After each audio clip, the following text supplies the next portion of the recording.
Hello students, welcome to GS academy. और जैसा हमने डिस्कस किया था कि हम हर एक प्रिंसिपल को एक एग्जांपल के साथ स्टडी करेंगे। सो आज से हम स्टार्ट करते हैं। पहले 3 प्रिंसिपल लेंगे आज। The first 3 principle like first one is waste prevention, second one is atom economy and third one is less hazardous chemical synthesis. So starting with the first principle, waste prevention. Waste prevention से हमारा मतलब है कि हम लोगों को waste को prevent करना है, यानी कि रोकना है वेस्ट को प्रोड्यूस होने से।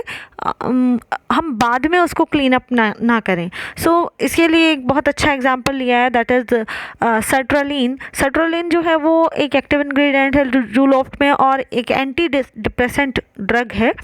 सो बेसिकली सर्ट्रालिन जब पहले बनाई जाती थी, क्लासिकल मेथड था, तो classical method involve around 9 steps, ठीक है, लगभग 9 स्टेप होते थे। और इस सिंथेसिस में ऑलमोस्ट AlCl3 का बहुत ज़्यादा एक्सेस में यूज़ है। See in the image that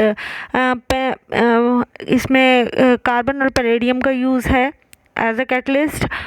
AlCl3 Friedel Crafts reaction का बहुत ज़्यादा यूज़ होता है। बहुत सारे हैजार्डस केमिकल्स का यूज़ हो रहा है, TiCl4 का यूज़ हो रहा है। So overall there is a lot amount of compounds are needed for the synthesis of sertraline.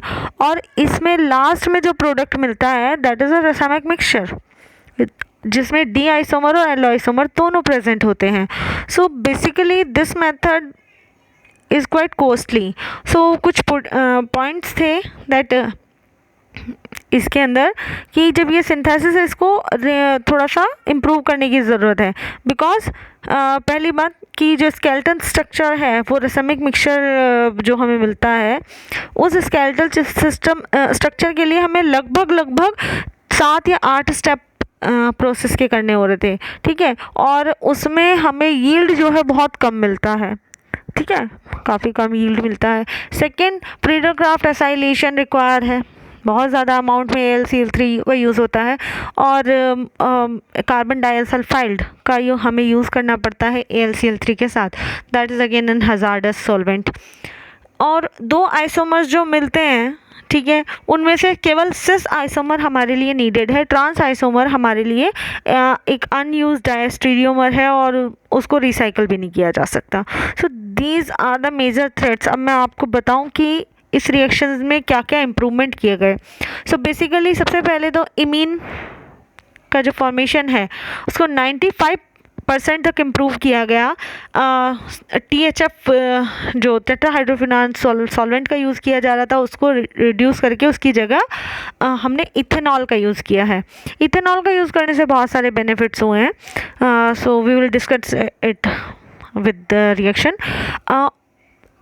Palladium और कार्बन के जगह हमने पैलेडियम के साथ कैल्शियम कार्बोनेट का यूज़ किया है। इससे क्या हुआ दैट जो हमें सिस और ट्रांस आइसोमर मिल रहे थे, ठीक है, उससे कैल्शियम कार्बोनेट का यूज़ करने से रेडियो सिलेक्टिविटी आई, यानी कि हम सिस आइसोमर की ज़्यादा प्रोडक्शन कर पा रहे हैं। सो बेसिकली 50-50 होने की जगह जो रेशो था सिस और ट्रांस का दैट इज़ 6:1, ठीक है। सिस और ट्रांस का जो रेशो आया दैट इज़ 6:1। और अगर हम इस प्रोसेस को रिवाइज करते हैं तो रेशो जो है वो 17:1 हो जाता है, यानी कि 17 पार्ट्स हमारा सिस आइसोमर बनता है जो कि हमारा डिज़ायर्ड प्रोडक्ट है, और 1 पार्ट जो है अनडिज़ायर्ड हमारा ट्रांस प्रोडक्ट बनता है। ट्रांस प्रोडक्ट हमारा रिसाइकल्ड नहीं है, दैट्स वाई हमें उसे रिड्यूस करना ही करना है, ठीक। सो एज अ रिजल्ट हम अपने यील्ड को 78 to 92% तक इंक्रीज़ कर लेते हैं। Now why we redesign the sertraline process.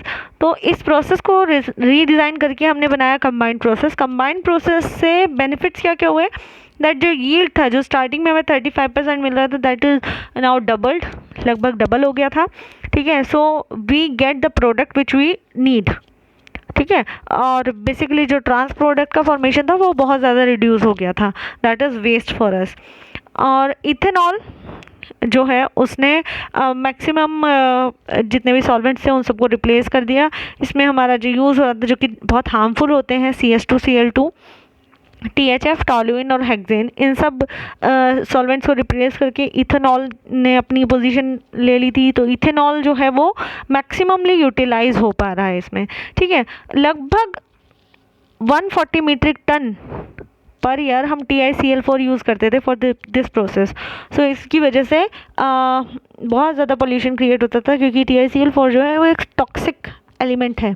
सो उसका यूज़ एलिमिनेट हो गया and per year approximate 35% decrement आया, एलिमिनेशन आया वेस्टेज ऑफ, जो कि लगभग 150 मीट्रिक टन्स पर ईयर के बराबर है। ठीक है, so now this is the redesign process of sertraline. इस प्रोसेस में जितने भी आइसोमर्स हैं वो आइसोलेटेड हैं। ठीक है, सो यहाँ पे हम मैक्सिमाइज कर पाते हैं यील्ड को इस प्रोसेस में। All the reagents which are used in this process are green. Maximum reagents जो हम यूज़ कर रहे हैं वो ग्रीन रिएजेंट्स हैं और बहुत ही कम वेस्ट प्रोड्यूस करते हैं। ठीक है, now come to the second one principle second is atom economy. Atom economy meaning to say जिसमें हम मैक्सिमम यूटिलाइजेशन ऑफ एटम कर पाएँ। ठीक है, सो जितने एटम हमने प्रोडक्ट को बनाने के लिए स्टार्टिंग मटेरियल में लिए हैं, ठीक है, उतने ही ज़्यादा प्रोडक्ट जो हैं वो हम यहाँ पर डेवलप कर पाएँ। ठीक है, so synthetic method should be design to maximise the incorporation of all material used into the final product.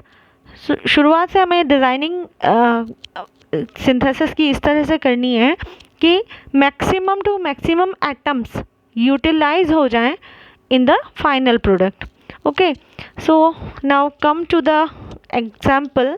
So atom economy के लिए हमने example लिया है traditional synthesis of ibuprofen and comparison of traditional versus जो green synthesis of ibuprofen है।